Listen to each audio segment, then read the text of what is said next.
a weapon, a resource so valuable it powers everything we rely on, from your smartphone to electric vehicles and even military technology. China controls them all. And now, in a move that could change the global power balance, China is threatening to cut off the supply. What happens if that happens? Let's dive into this silent war. China controls over 90% of the world's rare earth minerals. These are the elements that make your electronics work, from smartphones to laptops and even electric cars. Rare earth elements, a group of 17 metals, might sound mundane, but without them, the modern world as we know it wouldn't exist. The rare earths industry in China began in the 1980s. Back then, China wasn't the giant it is today, but they saw potential in a resource that no one was paying attention to. By the time the world realized its importance, China had already cornered the market. China isn't just sitting on these minerals. They control the processing of them. Processing rare earths requires sophisticated technology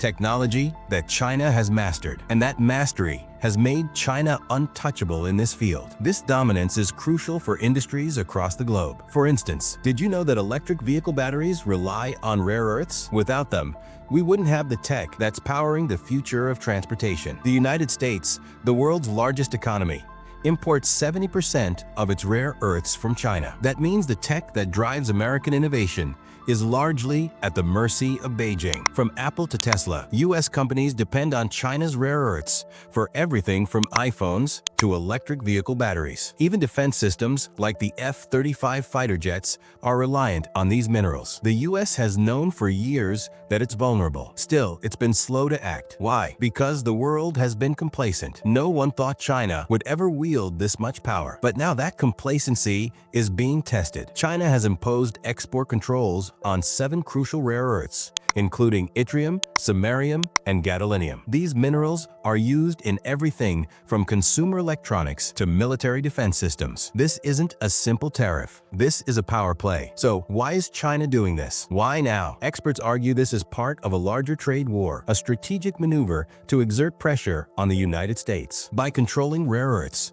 China is holding a significant card in the ongoing power struggle between these two global giants. Think of it as a game of chess. And right now, China is winning. But it's not just about economics. It's about leverage. By restricting the flow of these minerals, China is forcing the U.S. to the negotiating table. The United States can't afford to lose access to these materials, not when the future of its tech industry and military defense depend on them. Now let's talk about what happens if China follows through and shuts down exports to the U.S. For the short term, the U.S. has strategic stockpiles of these minerals. This is an emergency buffer, a way to maintain operations even if supply lines are cut. However, these stockpiles won't last forever. More importantly, there's a catch: processing. China doesn't just mine rare earths, it refines them. This is where the real power lies. While the U.S. does produce some rare earth ores, mostly in places like California and Australia, it cannot process them at the same scale or efficiency as China. The U.S. has been slow to build up processing infrastructure, and it could take years before other countries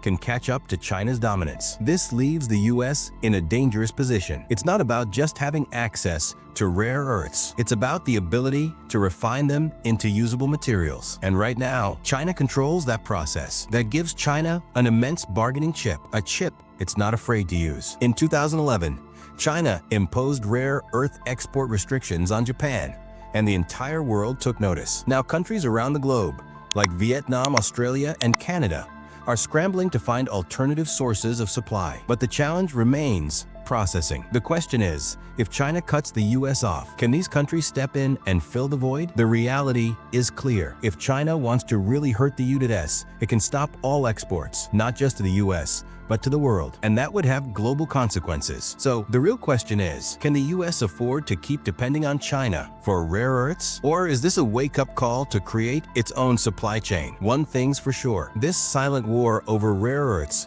will shape the future of technology, and China holds all the cards.